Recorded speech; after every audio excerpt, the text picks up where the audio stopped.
Class 12th Bihar board के English की सबसे अच्छी स्टोरी के साथ आज की ये क्लास में डेडिकेट कर रहा हूं दी अर्थ पे। ये कहानी बहुत ज्यादा हार्ट टचिंग है और जैसा आज के समय में अमूमन हो रहा है उन्हीं सारी चीजों का चित्रण करती है। मेरी तो ये फेवरेट स्टोरी है। आप जब मेरे साथ इस स्टोरी को पूरा पढ़ोगे तो आपको ये रियलाइज होगा कि दी अर्थ सच में उन सभी चीजों की तरफ इंडिकेट करती है जो आज के समय में हो रहे हैं।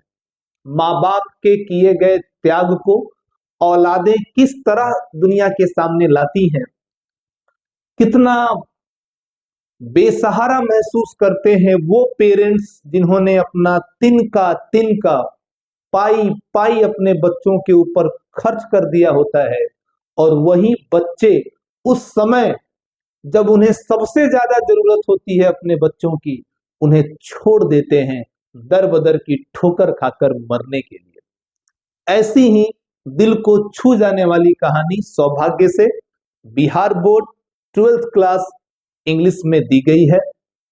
आइए इस अद्भुत कहानी को हम पढ़ते हैं, समझते हैं। मेरा तरीका शुरू से ही अलग रहा है। लिटरेचर हम दिल से पढ़ते हैं और दिल तक उसे पहुंचने देते हैं। कहते हैं कि उन आंखों का हंसना भी क्या जिन आंखों में पानी ना हो, और वो जवानी जवानी नहीं जिसकी कोई कहानी ना हो। इस कहानी को देखते हैं। दी अर्थ, एक्चुअल में यहां जो वर्ड आया है अर्थ, अर्थ का मतलब यहां पृथ्वी से नहीं है। अर्थ का मतलब है भूमि या जमीन, वो प्लॉट जिसके ऊपर एग्रीकल्चर किया जाता हो, फार्मिंग की जाती हो, उसे राइटर ने अर्थ कहा है। यहां राइटर भी हैं H.E. बेट्स, बहुत सुपर्ब राइटर रहे हैं ये। इन्हें खास तौर पे जाना जाता है इनके उन कामों के लिए जो उन्होंने एयरमैन से रिलेटेड, अमेरिका के एयरफोर्स और उन एयरफोर्स के एयरमैन से रिलेटेड जो इन्होंने स्टोरीज लिखी बहुत सारी, उन स्टोरी के लिए H.E. बेट्स फेमस है। ये रहने वाले इंग्लैंड के थे, लेकिन any how he was inspired from American air force and airman, and he wrote many stories about air force and airman. बहुत सारी कहानियां लिखी उन्होंने, अद्भुत कहानियां लिखी। आइए थोड़ा सा डिटेल लेते हैं H.E. बेट्स के बारे में। H.E. बेट्स का फुल फॉर्म होता है हर्बर्ट अर्नेस्ट बेट्स। ये इनका पूरा नाम था। ये इनकी शक्लो सूरत आपके सामने है, मुस्कुरा रहे हैं। 16 मई 1905 को उनका जन्म हुआ इंग्लैंड में, और 29 जनवरी 1974 को उनकी डेथ हो गई। अमेजिंग। आप सभी स्टूडेंट से मैं ये बात जब भी मैं वीडियो क्लास लेके आता हूं आपके बीच, एक बात जरूर कहता हूं कि राइटर या पोएट का जन्म का साल और उसके मृत्यु का साल आप जरूर रिमेंबर करें, क्योंकि ये चीज आपके ऑब्जेक्टिव क्वेश्चन में पूछी जा सकती है। ये चीज जब आप समरी लिखोगे इस चैप्टर की और वहां राइटर के साथ यदि आप उसके जन्म और मृत्यु का ईयर इंडिकेट करते हो, तो वो एक इंपैक्ट डालता है उस कॉपी को चेक करने वाले पर कि आपने अच्छे से पढ़ा है। तो जितने भी आपके राइटर हैं, पोएट हैं, सभी का जन्म और मृत्यु जरूर याद रखिएगा। ओके। H.E. बेट्स एक शॉर्ट स्टोरी राइटर थे, जाने माने शॉर्ट स्टोरी राइटर थे, और उन्होंने कभी कभी एक जर्नलिस्ट का भी काम किया, पत्रकार का भी काम किया। अच्छी आइडेंटिटी बनाई इन्होंने अपनी, और सबसे बड़ी बात यह है कि जब वो मात्र 21 साल के थे। नोट करिएगा, ध्यान दीजिएगा इस बात पर कि H.E. बेट्स की एज अब ओनली 21 ईयर थी, 21 साल के थे, तभी उन्होंने अपना पहला नोवेल, अपना पहला उपन्यास पब्लिश कर दिया था। ये अपने आप में बहुत बड़ी बात है। खेलने कूदने की उम्र में उन्होंने अपना पहला उपन्यास पब्लिश करा दिया।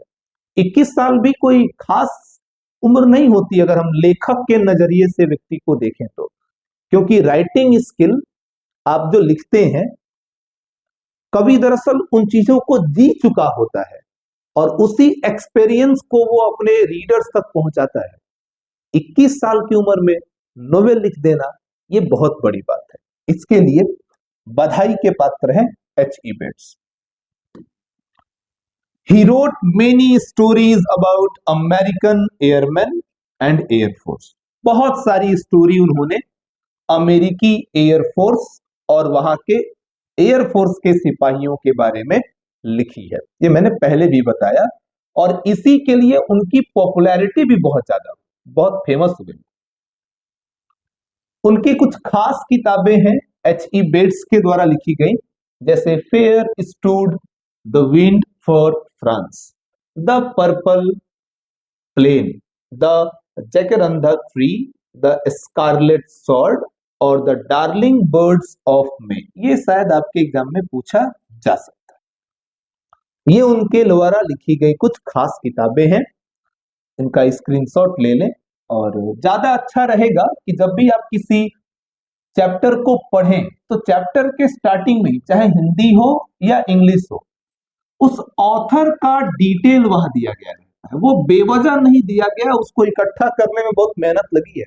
जिसने भी हसन वारिस साहब के नेतृत्व में बिहार की ये किताब बनाई है, ऑथर का जो कॉलम दिया रहता है जिसमें राइटर के बारे में, उसके जन्म मृत्यु, कहाँ से पढ़े, कहाँ तक पढ़े, कौन सा अवार्ड मिला, कौन सी बुक्स थी, वॉटेवर जो कुछ भी लिखा गया होता है, बड़ी मेहनत से उसे तराशा गया होगा, ढूंढा गया होगा।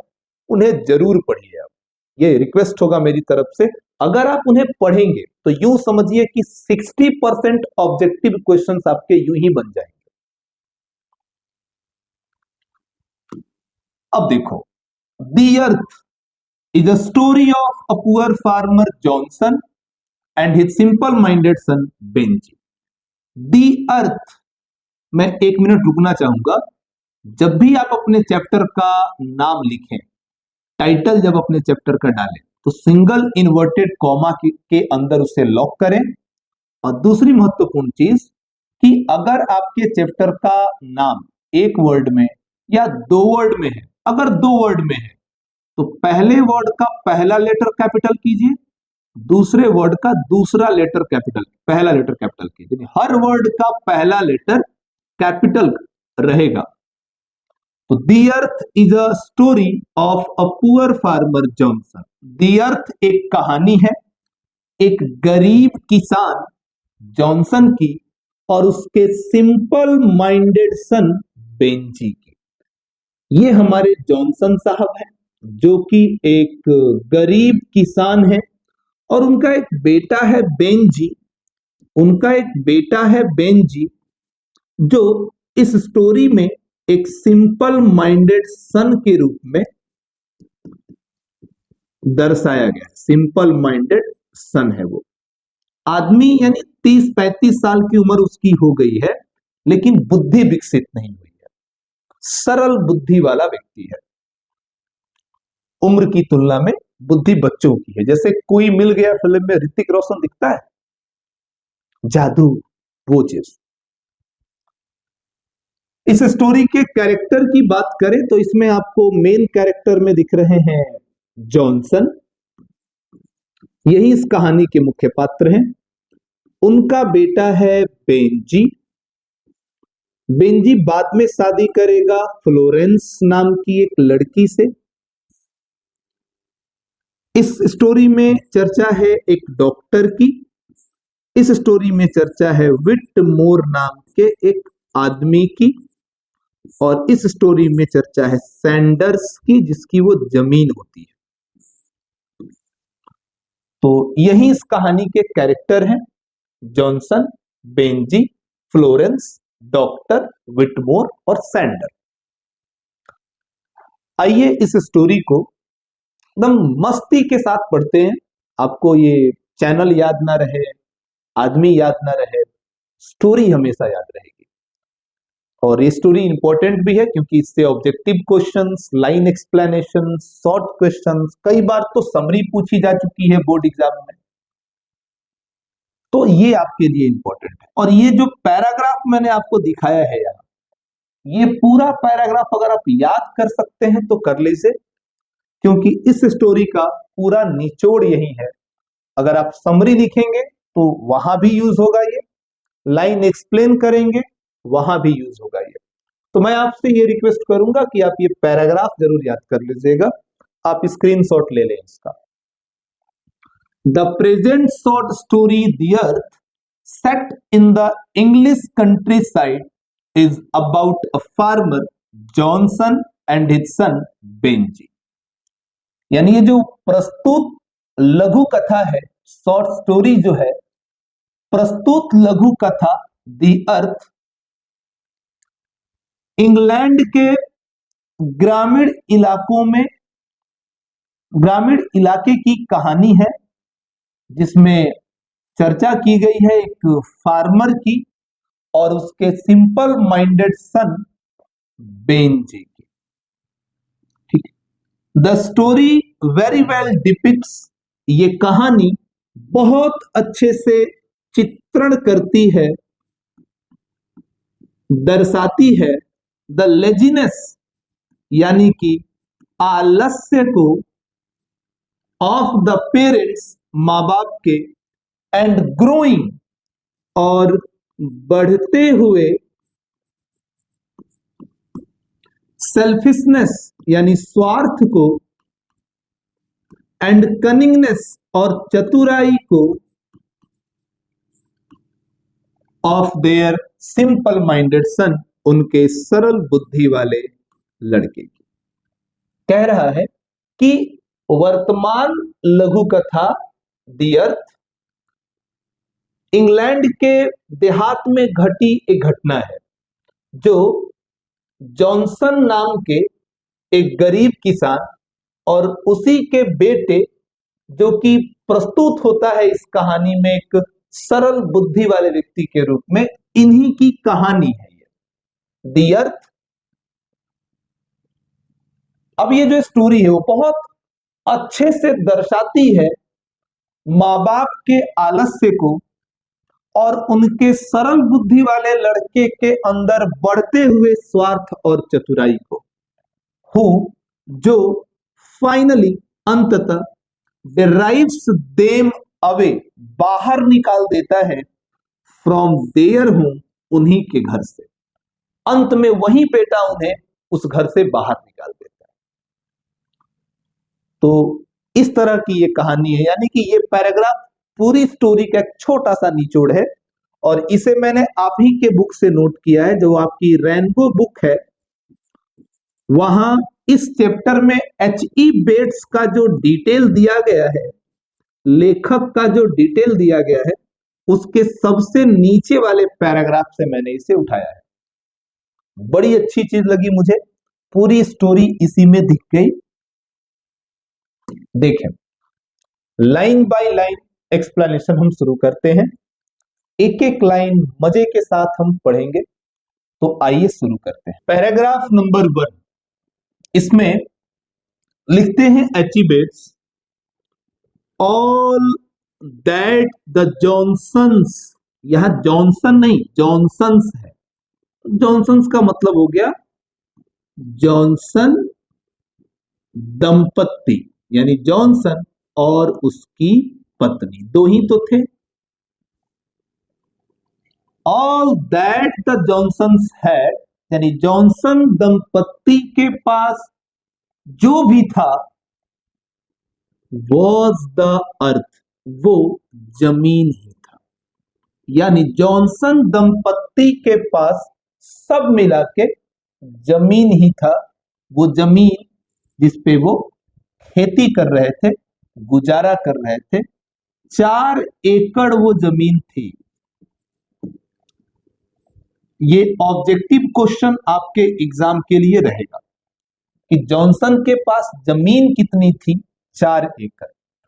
मैं पढ़ाते समय हर उस चीज को हाईलाइट करूंगा जहां से ऑब्जेक्टिव क्वेश्चन बनाया जा सकता है।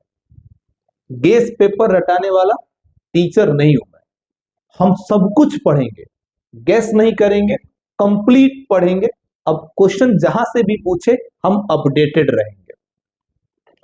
वेरी ऑफन, बहुत बार, कई बार, इट सिम्ड, ऐसा लगा, कई बार ऐसा लगा या कई बार ऐसा लगता था, एज इफ, जैसे मानो, it were all they had, ये सब कुछ उनके पास था, एवर हैड, सदा से, यानी जब से भी था उनके पास केवल यही था। कई बार ऐसा लगता है कि हमेशा से उनके पास सिर्फ ये जमीन ही थी। जीवन का सारा प्रेम, जीवन की सारी संपत्ति, सारा लक्ष्य उनके लिए ये जमीन ही था। वैसे भी किसान के पास सबसे बड़ी चीज उसकी जमीन ही होती है, उसका अर्थ ही होता है, उसका पेशा उससे बेहद प्रिय होता है। और एक बात बताऊं, इंजीनियर बनना आसान है, किसान बनना आसान नहीं। जब हम पढ़े लिखे नहीं थे तो गांव में रहते थे, आज हम पढ़े लिखे हो गए, अब हम तनाव में रहते हैं। यही फर्क है। पढ़े लिखे होने के बाद तनाव में रहते हैं, जब अनपढ़ थे तो गांव में रहते थे, प्रकृति की शुद्ध हवा में रहते थे। तो पैराग्राफ 1 में यही बताया कि जॉनसन दंपत्ति के पास सब मिलजुल के केवल जमीन ही थी, और कई बार तो ऐसा लगता था कि जमीन के अलावा उनके पास कुछ और था भी नहीं। जब से भी था ये जमीन ही उनके पास था, इसी जमीन से वो गुजारा कर रहे थे। Paragraph number 2, it was true, ये सच था, दैट, कि, दे ऑल्सो हैड पोजेशन, यानी उनके अधिकार में था, पोजेशन, अधिकार, ये सच था कि उनके अधिकार में था, अ प्लाउ, यानी कि एक हल, उनके अधिकार में एक हल भी था। अ टू व्हील्ड कार्ट, यानी कि 2 व्हील्ड, पहिए वाली, कार्ट यानी लकड़ी की वो जो गाड़ी होती है ना, जिसे हम लोग बैलगाड़ी कहते हैं अपने यहाँ। अ प्लाउ, उनके पास क्या था, एक हल था, 2 पहिए वाली एक गाड़ी थी, टूल्स, कुछ औजार थे खेती से रिलेटेड, कुदाल वगैरह, फावड़ा वगैरह। अब बाउनी, बोन से बना है, बोनी मतलब कि हड्डीदार, कमजोर, एक हड्डीदार जिसकी हड्डी हड्डी दिखाई दे रही है। अब बॉनी ब्राउन मेयर, यानी एक हड्डीदार, दुबली पतली, भूरे रंग की, मेयर यानी कि घोड़ी। विच, जो, स्लोली, धीरे धीरे, ड्रैग्ड, घसीटती थी, जो धीरे धीरे घसीटती थी, द प्लाउ यानी कि हल को, एंड द कार्ट, और उस गाड़ी को, अबाउट देयर, रफ, उनके उस ऊबड़ खाबड़ 4 एकड़ प्लॉट, यानी कि 4 एकड़ उस प्लॉट पर, उस जमीन पर। कह रहे ये सच था कि दे, उन लोगों के पास, यानी कि जॉनसन, उन लोगों का मतलब किसकी चर्चा हो रही है, जॉनसन दंपत्ति की चर्चा हो रही है। ये सच था कि उन लोगों के पास अधिकार में एक हल था, 2 पहिए की एक गाड़ी थी, कुछ औजार थे, और एक दुबली पतली कमजोर हड्डीदार भूरे रंग की घोड़ी थी, वो जो घोड़ी थी वो धीरे धीरे घसीटती थी हल को, उस गाड़ी को उनके 4 एकड़ वाले उस जमीन पर। घोड़ी भी काम चला, काटो तो खून नहीं। बट लेकिन विदाउट द अर्थ, धरती के बिना, दीज थिंग्स, ये सारी चीजें वर यूजलेस, बेकार थी। ये जो भी उनके पास था, हल, 2 पहिए की गाड़ी, औजार, घोड़ी, जमीन के बिना ये सारी चीजें बेकार थी, किसी का कोई मतलब नहीं था। ऑल टुगेदर जॉनसन एक फार्मर था, और जो भी था उसके पास संपत्ति के रूप में वो जमीन ही थी, और उसी जमीन से संबंधित कुछ चीजें उसके पास थी। इट वॉज ट्रू दैट, ये भी सच था कि दे ऑल्सो हैड अ सन, उनका एक बेटा भी था, और बेटे का नाम था बेंजी, जो इस स्टोरी में कैसे दिखाया गया है, सिंपल माइंडेड सन के रूप में, एक सरल बुद्धि वाले बेटे के रूप में। Paragraph number 3, the Johnson son, Johnson का बेटा, उस बेटे का नाम था बेंजी, एंड और it was more than 30 years since they had surrendered the idea that he was not right in his head. कह रहे हैं कि and it was more than 30 years since, 30 सालों से भी ज्यादा हो चुके थे, तब उसे उन्होंने आत्मसमर्पण किया, समर्पण किया। 30 साल से ऊपर का समय बीत चुका था, तब उन्होंने आत्मसमर्पण किया इस विचार से, इस सोच से, दैट की ही वाज, वो जो बेटा था इनका Benji, he was not right in his head, वो मानसिक रूप से ठीक नहीं। 30 साल से ऊपर हो चुके थे, तब उन्होंने अब इस बात पर आत्मसमर्पण कर दिया, यानी ये मान लिया उन्होंने कि उनके बेटे की मानसिक स्थिति ठीक नहीं है, वो सिंपल माइंडेड है। 30 साल हो गए, अंततः उन्होंने फाइनली उन्होंने मान लिया कि उनके बेटे की मानसिक स्थिति ठीक नहीं।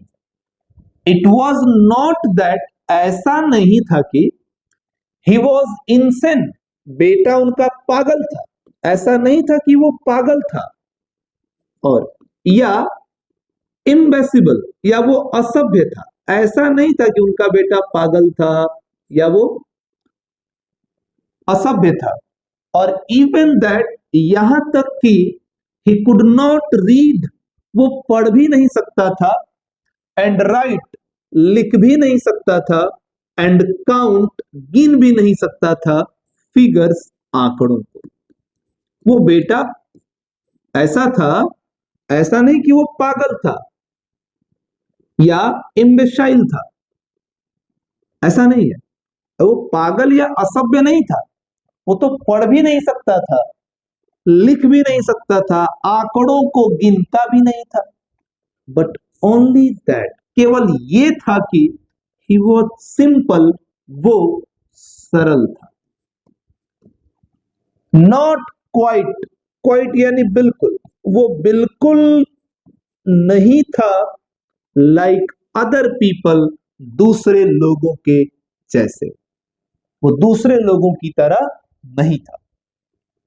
And because he was there only son, और इसीलिए क्योंकि वो उनका इकलौता बेटा था, ओनली सन, इकलौता बेटा था, the Johnsons had spend, Johnson और उसकी पत्नी ने बिताए, मेनी ईयर्स, बहुत साल, being a little too kind, यानी बहुत ज्यादा दयालु बनकर, टू एंग्सियस, बहुत ज्यादा उत्सुक बनकर, एंड टू सैक्रिफिशियल, और बहुत ज्यादा समर्पित बनकर, टुवर्ड्स हिम, उसकी ओर।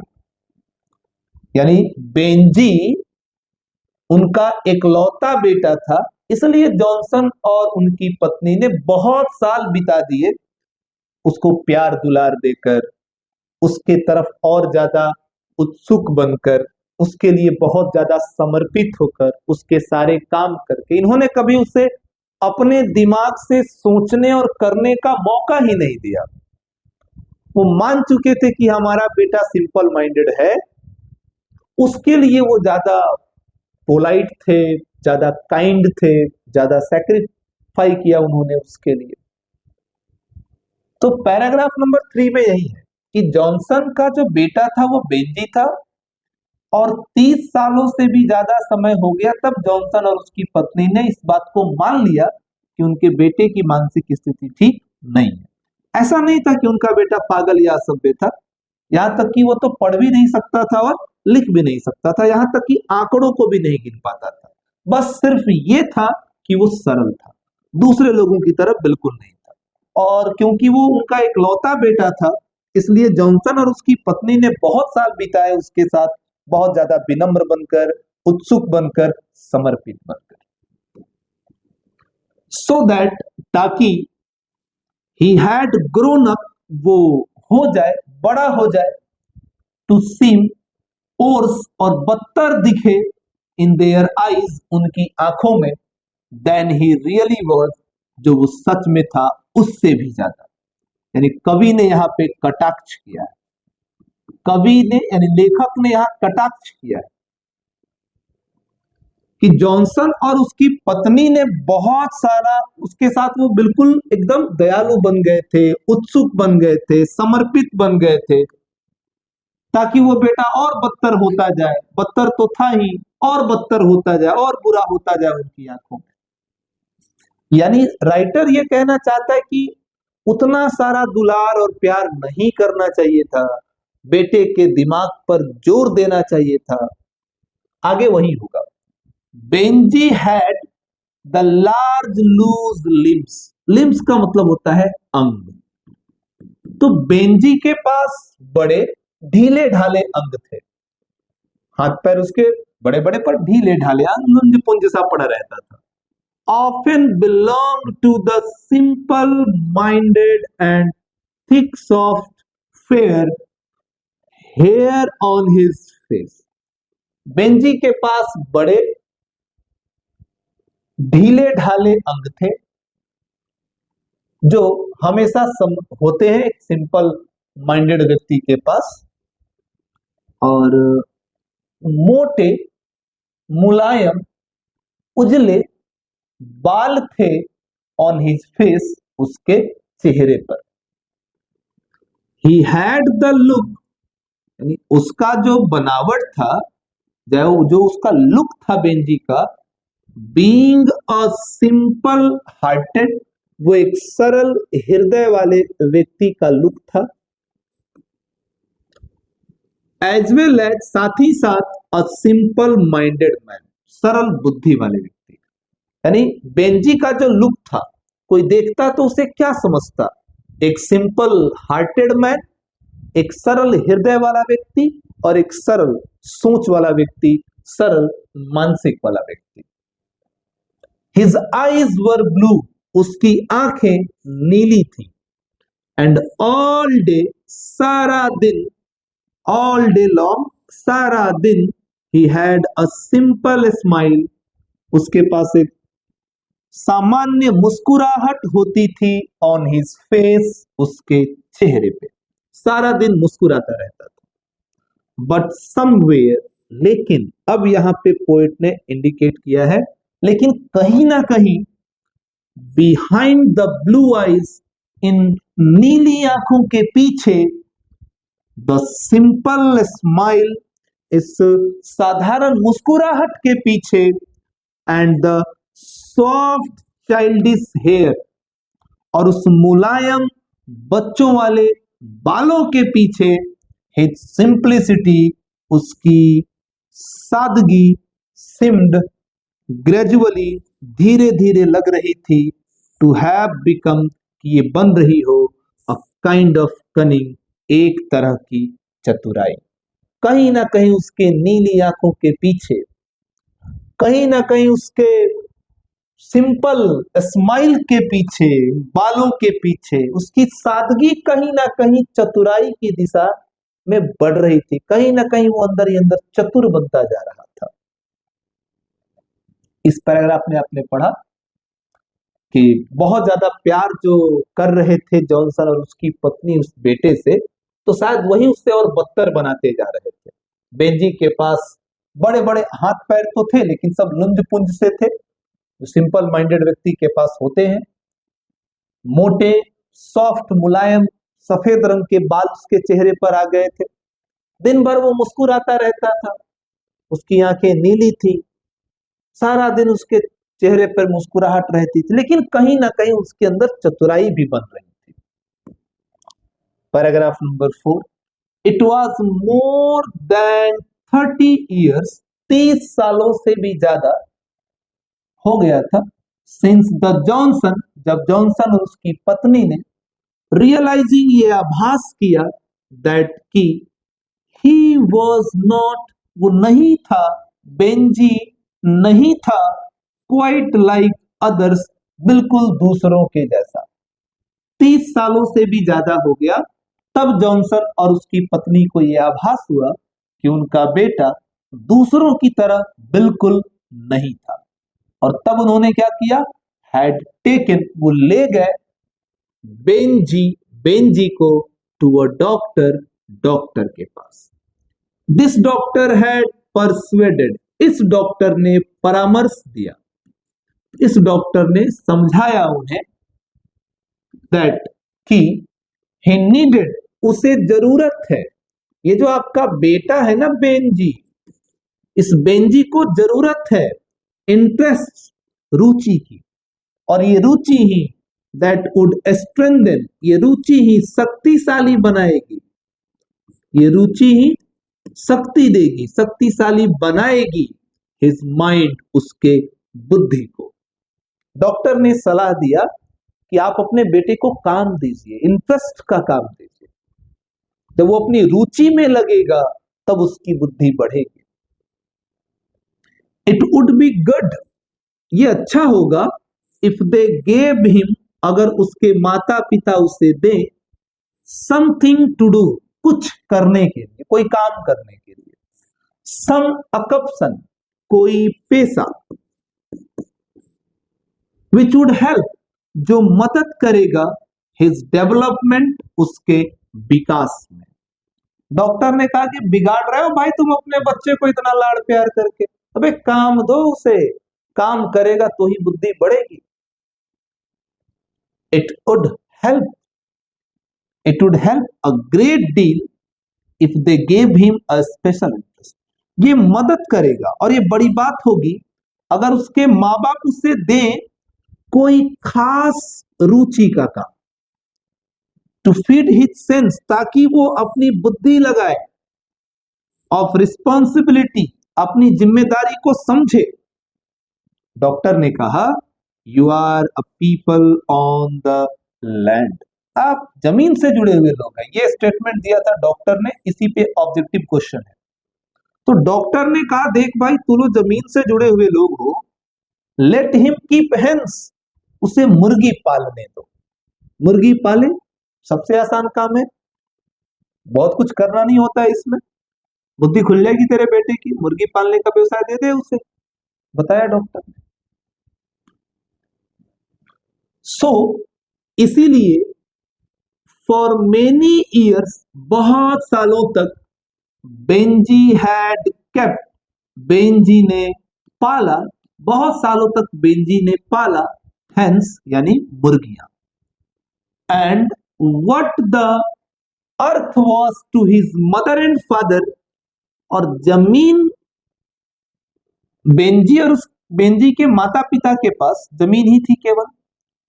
तो कह रहे हैं कि बेंजी ने बहुत सालों तक मुर्गियां पाली, and what the earth was, जमीन जो थी उसके माता पिता के लिए, उसी तरह मुर्गियां थी बेंजी के लिए, यानी बेंजी के माता पिता जॉनसन और उसकी पत्नी के लिए जमीन का जो महत्व था जितना इंपॉर्टेंस वो अपने अर्थ को देते थे, वही इंपॉर्टेंस बेंजी अपनी मुर्गियों को दे रहा था। उतनी ही खास उसके लिए वो मुर्गियां थी। आखिरकार देवर, वो थी ऑलमोस्ट ऑल ही है, यानी सब कुछ जो भी बेंजी के पास था वो मुर्गियां ही थी। व्हेन ही केम, जब वो आता था फ्रॉम स्कूल, विद्यालय से, cut off by his simplicity, तो अपनी सादगी की वजह से वो कट जाता था। फ्रॉम अदर चिल्ड्रन, दूसरे बच्चों से, दूसरे बच्चे भावना देते थे उसे। जब वो स्कूल से आता था तो अपनी सादगी की वजह से वो कट जाता था दूसरे बच्चों से। बेंजी वेंट स्ट्रेट, बेंजी सीधा चला जाता था होम, घर पर, टू हिज हेन्स, अपने मुर्गियों के पास, विच ही केप्ट, जिसे उसने पाल रखा था, इन अ वायर कूप, यानी तार के बने हुए पिंजरे में। अपने यहाँ कहते हैं ना उसे दरबा कहते हैं, जहां मुर्गियों को पाला जाता है, दरबा, पिंजरा, बहुत सारे नाम है इसके। तो उसने मुर्गियों को पाल रखा था एक वायर कूप में, यानी कि पिंजरे में। दैट हिज फादर, जिसे उसके पिता ने मेड, बनाया था, एट द बैक, यानी पीछे, ऑफ द हाउस, घर के। एट फर्स्ट, ये भी एक ऑब्जेक्टिव क्वेश्चन है। एट फर्स्ट, सबसे पहले, ही केप्ट, उसने पाला, 10 और अ डजन, 10 या फिर 12 हेन्स, मुर्गियां, डजन यानी कि दर्जन। तो सबसे पहले बेंजी ने 10-12 मुर्गियां ही पाली। ऑल कलर्स, उसमें सभी रंगों की मुर्गियां थी। एंड ब्रीड्स, सभी नस्ल की मुर्गियां थी। ब्राउन कलर की मुर्गियां, स्पेक, धब्बे वाली मुर्गियां थी, उसमें धब्बे थे, कुछ के शरीर पे ब्लैक का, कुछ के शरीर पे व्हाइट का, हर तरह की मुर्गियां थी उसके पास। एंड द कूप, और जो पिंजड़ा था, वो जो स्मॉल, वो छोटा था।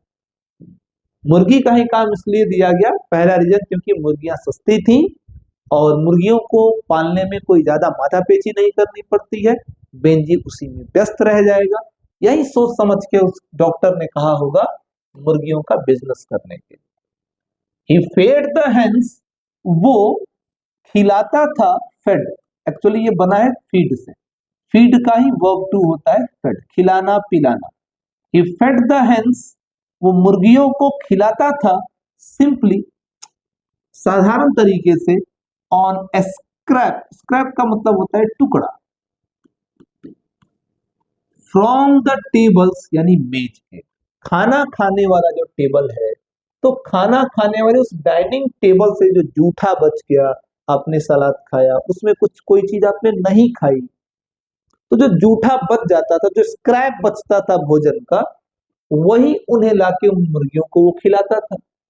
सीडेड कैबेज, कैबेज यानी बंद गोभी, बंद गोभी भी खिलाई जाती थी मुर्गियों को, या हमारे लल्लू सरकार बंद गोभी भी खिलाते थे, जो कि स्ट्रंग, यानी लटकाना, जो कि लटका देता था उसे वो, फ्रॉम द वायर, तार से लटकाकर बंद गोभी भी खिलाई जाती थी मुर्गियों को। वो और क्या खिलाता था, अ लिटिल मेज, थोड़ा सा मक्का, मकई भी खिलाता था। And on corn years, of course, वो की कॉर्न ईयर्स, यानी मक्की का जो बाल होता है, मक्का का बाल होता है ना, वो कुछ इस तरीके से, जिसके ऊपर मक्की लगी होती है, उसी से छुड़ा के मक्की को अलग करते हैं, तो मक्की के बालों को भी लाता था वो, जिससे वो ग्लीन्ड करता था, चुनता था, चुन के लाता था।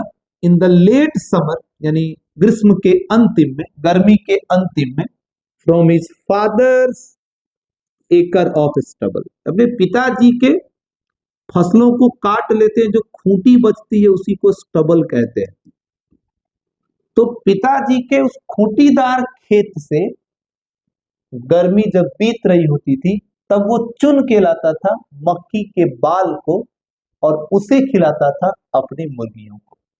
इट इज पॉसिबल, ये संभव है, दैट की मुर्गी बीइंग अ सिंपल क्रिएचर, जो कि एक साधारण प्राणी होती है, थ्राइव्स, ये बढ़ती है, बढ़ने लगती है, बेस्ट, बहुत अच्छे तरीके से, ऑन सिंपल ट्रीटमेंट, यानी साधारण देख रेख से भी, मामूली देख रेख में भी मुर्गियां बढ़ जाती है, संख्या बढ़ जाती है उनकी। बेंजी अंडरस्टूड, बेंजी समझ गया था, the first and the last thing, पहली और आखिरी चीज, अबाउट अ hen, किसी मुर्गी के बारे में। यानी अब मुर्गियों को पालना बेंजी के लिए मुश्किल नहीं था, मुर्गियों से संबंधित पहले से आखिरी चीज बेंजी समझ चुका था। दैट इज एग्जिस्ट, वो समझ गया था कि मुर्गियां होती ही हैं for the purpose of laying eggs, अंडे देने के उद्देश्य के लिए। अब अंडों के बारे में भी बेंजी को पता चल गया था। इन दोज डेज, उन दिनों, दिस सिंपल प्रोसेस, ये जो साधारण प्रक्रिया थी, हैड नॉट बिकम, वो बनी हुई नहीं थी, साइंटिफिक, यानी कि वैज्ञानिक। मुर्गियों को पालने की ये साधारण प्रक्रिया उन दिनों वैज्ञानिक नहीं बनी थी, इतना एडवांस सिस्टम नहीं था। नॉर हैड इट बिकम, और ना ही ये थी हाईली कॉम्प्लिकेटेड, बहुत ज्यादा जटिल, इसे करना भी आसान था। एंड कमर्शियलाइज्ड, और ना ही ये इसका अभी वाणिज्यीकरण हुआ था, व्यवसाय की दृष्टि से लोग मुर्गी नहीं पाल रहे थे। एग्स वर चीप, क्योंकि अंडे सस्ते थे, अंडे सस्ते थे। हेंस मुर्गियां मिस्टीरियसली, यानी कि रहस्यमयी ढंग से, रहस्यमयी ढंग से मुर्गियां रहस्यमयी ढंग से पिक्ड, चुग लेती थी, नरिशमेंट, यानी अपना पोषण, ऑफ द बेयर अर्थ, खुली धरती से।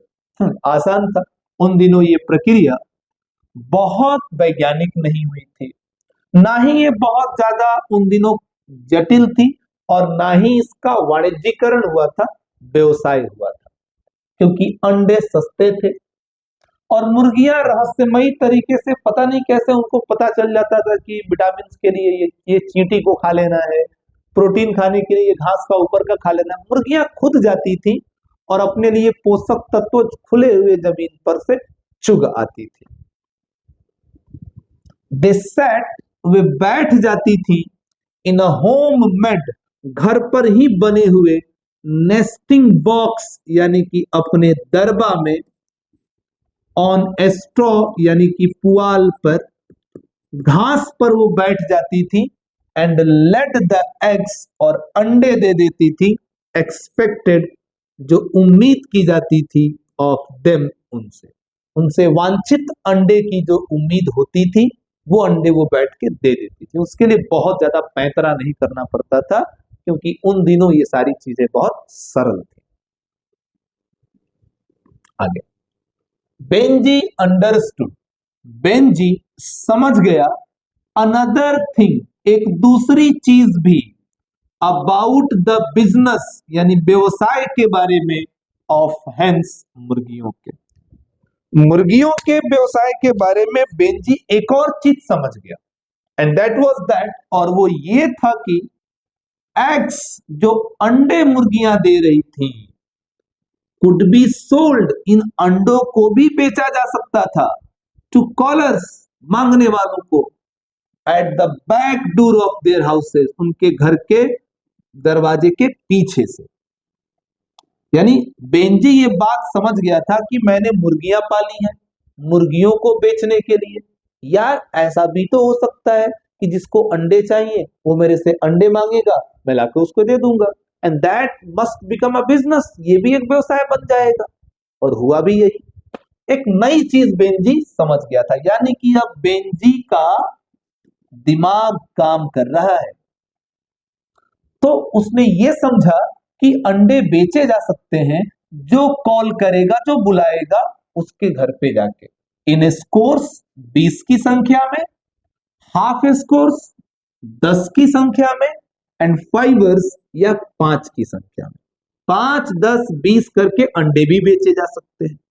And the money from this eggs, और अंडों को बेचने से जो पैसा आता था, वॉज पुट केयरफुली, उसे बहुत ही सावधानी के साथ रखा जाता था। ऑलमोस्ट, लगभग रिलीजियसली, धार्मिक रूप से, भगवान का दिया गया बेटा, ये बेटा तो ऑलरेडी मंदबुद्धि था, हाँ, इस बेटे ने कुछ व्यापार समझा है, पैसा आ रहा है, भगवान आपका शुक्रिया, तो पैसे को रखा जाता था सावधानी से इनटू अ लार्ज, एक बड़े से व्हाइट रंग के बेसिन में, जो कि था ऑन द टॉप सेल्फ, सबसे ऊपर वाली अलमारी पर,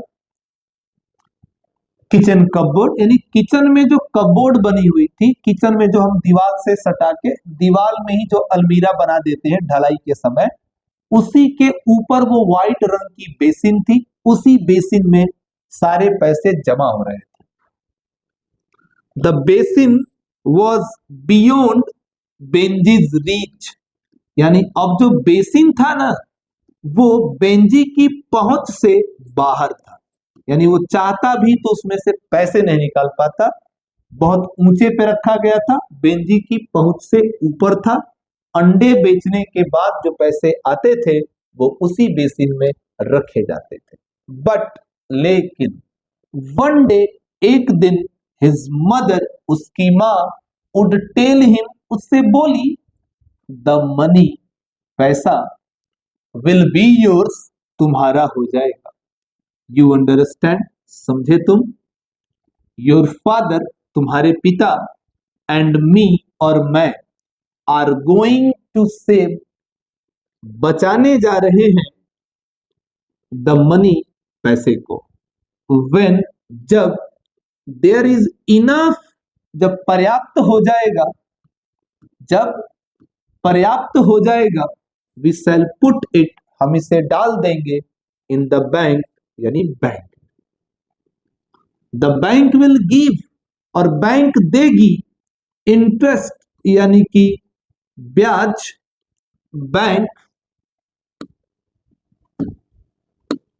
बैंक ब्याज देगी इस पैसे पर, एंड देन वन डे, एक दिन, व्हेन यू आर 21, जब तुम 21 के हो जाओगे, इट विल बी योर्स, ये तुम्हारा हो जाएगा, बाई राइट्स, अधिकार से,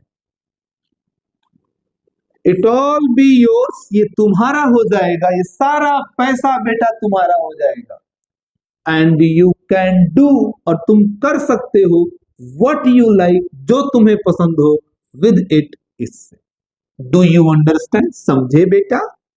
माँ ने समझाया कि मैं और तुम्हारे पापा ये सारा पैसा जमा कर रहे हैं, जब ये पर्याप्त हो जाएगा तो हम बैंक में डाल देंगे, बैंक इस पर ब्याज देगा, सारा पैसा बेटा तुम्हारा हो जाएगा, जो मर्जी आए वो करना। And Benji would simply smile, Benji जो था बस साधारण तरीके से मुस्कुराया एट हिज मदर, अपनी माँ पर, एंड से यस, और बोला हाँ, आ गया समझ में, ही अंडरस्टूड, वो समझ गया। पैसे की बात तो सब समझते हैं। एज टाइम वेंट ऑन, जैसे जैसे समय बीतता गया, बेंजी ने शुरू कर दिया, टू कीप, पालना, मेनी मोर, और भी अधिक, हेंस, मुर्गियों को। जैसे जैसे समय बीतता गया, बेंजी ने और अधिक मुर्गियों को पालना शुरू कर दिया। सुन, जल्द ही, देयर वर मोर एग्स, जल्द ही और भी अंडे होने लगे, ज्यादा अंडे होने लगे, देन कुड बी सोल्ड, जो बेचे जा सकते थे, एट द बैक डोर, पीछे वाले दरवाजे से, पीछे वाले दरवाजे से जितने अंडे बेचे जा सकते थे उससे भी ज्यादा अंडे होने लगे। And by the time Benji had left school, और तब तक बेंजी ने छोड़ दिया था स्कूल को, एट 14, 14 की उम्र में। He had 40 और 50 hens, याद रखेंगे टॉपिक ऑब्जेक्टिव का है। He had 40 और 50 hens, उसके पास 40 से 50 मुर्गियां हो गई थी जब स्कूल को छोड़ा उसने। And about as many laying pullets, pullets यानी चूजे। जब उसने स्कूल छोड़ा तो उसके पास 40 से 50 मुर्गियां हो गई थी और उतने ही चूजे हो गए थे। एंड और दिस वर प्रोड्यूसिंग, ये सब पैदा कर रहे थे, इनसे तैयार हो रहा था एन एवरेज ऑफ 200 एग्स, लगभग 200 अंडे अ वीक, एक हफ्ते में। कारोबार बढ़ा लिया था बंदे ने, एक हफ्ते में लगभग 200 अंडे उसकी मुर्गियां दे रही थी।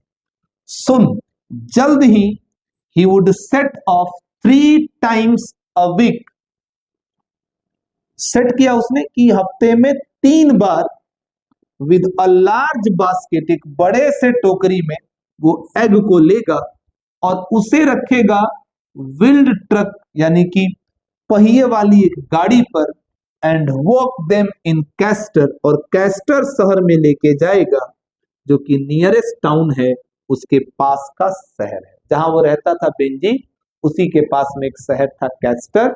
उसने निर्णय लिया, अंडे चूंकि ज्यादा हो रहे थे, बिक नहीं रहे थे वहां, तो एक बड़े से बास्केट में वो अंडों को रखेगा और कैस्टर शहर में ले जाके उन्हें बेच देगा, ऐसा उसने दिमाग में सोचा। बाय दिस टाइम, अब से, उसके बाद क्या हुआ, उसके बाद तो money no longer went into the basin, अब पैसे बेसिन में नहीं जा रहे थे, but straight into the bank, सीधा बैंक में जा रहे थे, यानी पर्याप्त पैसे हो जा रहे थे, बेसिन में ना रख के अब सीधे बैंक में रखा जा रहा था। बेंजी कुड रीड, बेंजी पढ़ सकता था। अरे बाप, दिमाग काम करने लगा भाई, पैसे को देख के ये भी बंदा काम करने लगा। बेंजी पढ़ सकता था। एंड अ ईयर और 2 ईयर आफ्टरवर्ड्स, और 1-2 साल के बाद, ही रीड, उसने पढ़ा, इन अ पेपर, अखबार में, दैट की इट वॉज बेटर, अच्छा होता, टू सेग्रीगेट, अलग करना, अलग अलग करना ज्यादा अच्छा होता है, ब्रीड्स, नस्लों को, यानी अलग अलग नस्ल के जो मुर्गे पाल रखे थे इसने, उनको अलग अलग नस्लों के मुर्गे मुर्गियों को अलग अलग करके रखना बड़ा अच्छा होता है। कीपिंग वाइट लेग हॉर्न्स, यानी व्हाइट लेग हॉर्न्स एक प्रजाति है मुर्गे की, उनको रखना सेपरेट, अलग, फ्रॉम रोड आइलैंड, ये भी मुर्गे की एक प्रजाति है। तो व्हाइट लेग हॉर्न्स मुर्गों को रोड आइलैंड वाले मुर्गे से अलग करके रखना चाहिए। यंग मुर्गों को ओल्ड मुर्गों से अलग करके रखना चाहिए, बूढ़ों को जवान से अलग करके। तो अगर हम क्लासिफाई करके रखेंगे, व्हाइट लेग हॉर्न्स इस साइड में रहेंगे, अलग दरबे में, अलग बॉक्स में रहेंगे, रोड आइलैंड्स वाले मुर्गे अलग दरबे, अलग बॉक्स में रहेंगे, ओल्ड अलग रहेंगे, यंग अलग रहेंगे, तो अच्छा होगा। ये पेपर में पढ़ा उसने। दिस मींट, इसका मतलब था न्यू कूप्स, नए नए पिंजरे चाहिए थे। And at the same time, और उसी समय, बेंजी रीड, बेंजी ने पढ़ा कि हैंस नीडेड, मुर्गियों को चाहिए, एयर, हवा, एंड एक्सरसाइज, और व्यायाम, एंड ड्राई हाइजेनिक प्लेस, और सूखे स्वस्थ जगह, टू स्लीप, सोने के लिए। मुर्गियों को बढ़ाना है तो उन्हें शुद्ध हवा, टहलने फिरने की जगह, साफ सुथरी जगह चाहिए। ये पढ़ा बेंजी ने पेपर में। Benji was very strong, Benji बहुत मजबूत था। एंड अंडरस्टूड, और वो समझ गया था, अ सिंपल थिंग, एक साधारण चीज, लाइक नीलिंग, बांधने का, वायर नेटिंग, यानी कि तार के घोंसले बनाने की बात वो सीख चुका था कि कैसे तार को बांधते हैं लकड़ी से। एंड बिगेन हिमसेल्फ, और शुरू कर दिया उसने खुद ही, टू बिल्ड, बनाना, न्यू हाउस, नए घर, एंड कूप्स, और पिंजरे, फॉर द न्यू, नए, सेग्रेटेड, अलग किए गए, ब्रीड्स, नस्ल के लिए, ऑफ हेन्स, मुर्गियों के। अब वो समझ गया था, खुद ही उसने अलग अलग मुर्गियों के नस्लों के लिए अलग अलग पिंजरे और घर बनाना शुरू कर दिया। फॉर ऑल दिस, इन सब के लिए, ही नीडेड, उसे जरूरत थी स्पेस, जगह की।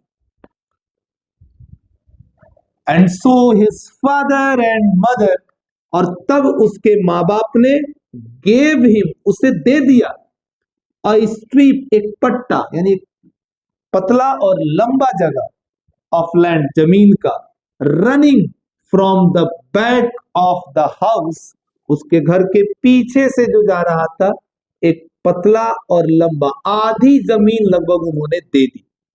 Half way across the field, आधा खेत बेंजी को दे दिया, लंबा एकदम। बना ले बेटा मुर्गियों का पिंजड़ा, बन जा तू आदमी, संवार दे हमारी भी जिंदगी बेटा। इन दिस वे, इस तरह से, दे गेव हिम, माँ बाप ने दे दिया उसे, समथिंग मोर प्रीसियस, कुछ ऐसा जो ज्यादा कीमती था, than they had ever given before, यानी पहले जो भी दिया था उन्होंने बेंजी को, उससे कहीं ज्यादा महंगा ये जमीन उन्होंने दे दिया। क्योंकि जॉनसन और उसकी पत्नी को अगर कोई सबसे ज्यादा इंपॉर्टेंट चीज थी तो वो थी उनकी अर्थ, और वो उन्होंने अपने बेटे को दी। फॉर द फर्स्ट टाइम, पहली बार, विदाउट फुल्ली रियलाइजिंग, बिना पूरी तरीके से समझे, they gave him a piece of the earth, उन्होंने जमीन का एक टुकड़ा बेंजी को दे दिया, और यही थी उनकी गलती। अब बेटा व्यवसाय को बढ़ाएगा, उस जमीन को खरीद लेगा सेंडर से, और एक दिन अपने माँ बाप को धक्के मार के घर से बाहर करेगा। कहानी बहुत रोमांचक है। नेक्स्ट वीडियो में इसके आगे की कहानी को हम कंटिन्यू करेंगे। मिलते हैं अपने अगली क्लास में, और फिर हम यहीं से इस कहानी को कंटिन्यू करेंगे। अगर आपको सच में ये स्टोरी अच्छी लगी तो कमेंट्स जरूर करें, हमें अच्छा लगेगा। Thank you.